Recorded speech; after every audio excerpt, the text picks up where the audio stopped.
சிங்காசனத்திலே வீற்றிருக்கிற சர்வ வல்லமையுள்ள தேவனுக்கு மகிமை உண்டாவதாக. கிறிஸ்துவுக்குள் பிரியமான உங்கள் ஒவ்வொருவருக்கும் என் அன்பின் வாழ்த்துதலை தெரிவித்துக் கொள்கிறேன்.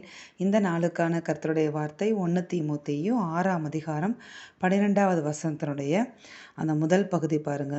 விசுவாசத்தின் நல்ல போராட்டத்தை போராடு, நித்திய ஜீவனை பற்றிக்கொள், அதற்காகவே நீ அழைக்கப்பட்டாய். ஆமென். இன்றைக்கு ஆண்டவர் நம்மளை பார்த்து ஒவ்வொருவரை பார்த்தும் சொல்லுகிற ஒரு வார்த்தை, நித்திய ஜீவன் என்ன செய்யுங்க, பற்றி கொள்ளுங்க, அதற்காகவே நீ அழைக்கப்பட்டாய் என்று சொல்லி ஆண்டவர் சொல்லுகிறார். அதற்காகவும் அழைக்கப்பட்டாயின்னு சொல்லப்படலை, அதற்காகவே நாம் அழைக்கப்பட்டிருக்கிறோம். ஆமென். அப்படின்னா அது ஒன்றுக்காக தான், அந்த ஒரு காரியத்துக்காக தான் நாம் என்ன செய்யப்பட்டிருக்கிறோம், அழைக்கப்பட்டிருக்கிறோம். அப்போ நித்திய ஜீவன் யாரு?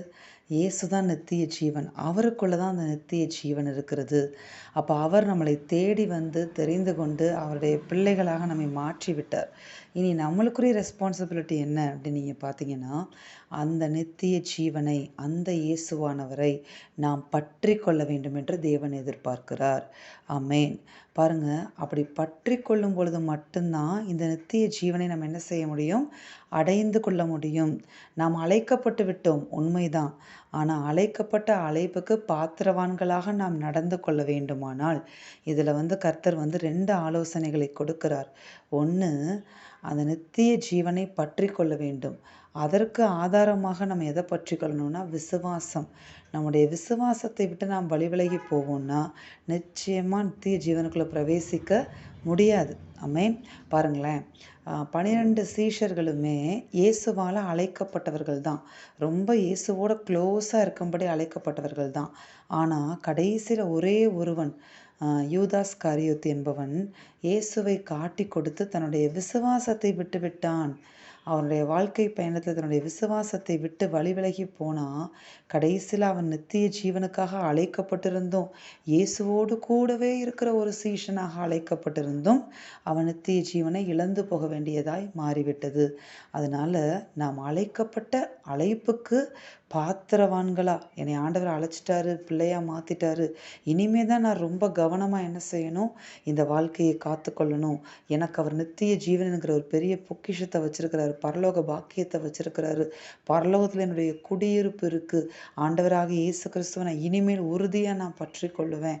அவர் மேலே இருக்கிற விசுவாசத்தை என் வாழ்க்கையில் எந்த போராட்டம் வந்தாலும் நான் விடவே மாட்டேன் அப்படின்னு சொல்லி நீங்கள் உறுதியாய் விசுவாசத்தையும் அவரையும் அவர் மேலே வச்சிருக்கிற விசுவாசத்தையும் நீங்கள் பற்றி கொள்ளுவீங்கன்னா நிச்சயமாக நாம் நித்திய ஜீவனுக்குள்ளே பிரவேசிப்போம். அதாவது எதுக்காக உங்களையும் என்னையும் ஆண்டவர் அழைத்திருக்கிறாரோ அந்த அழைப்பை நாம் அடைந்து விடுவோம். ஆமென். அந்த அழைப்பில் நம்ம ஜெயித்து விடுவோம். அதற்காகவே தேவன் நம்மை அழைத்திருக்கிறார்.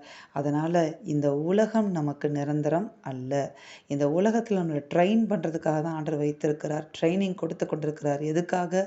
மேலான பரலோகத்தை நாம் சுதந்திரிக்க வேண்டும் என்பதற்காக ஒரு ட்ரைனிங் பீரியட் போல தான் கர்த்தர் இந்த உலகத்தில் வைத்து நம்மை நடத்தி கொண்டிருக்கிறார்.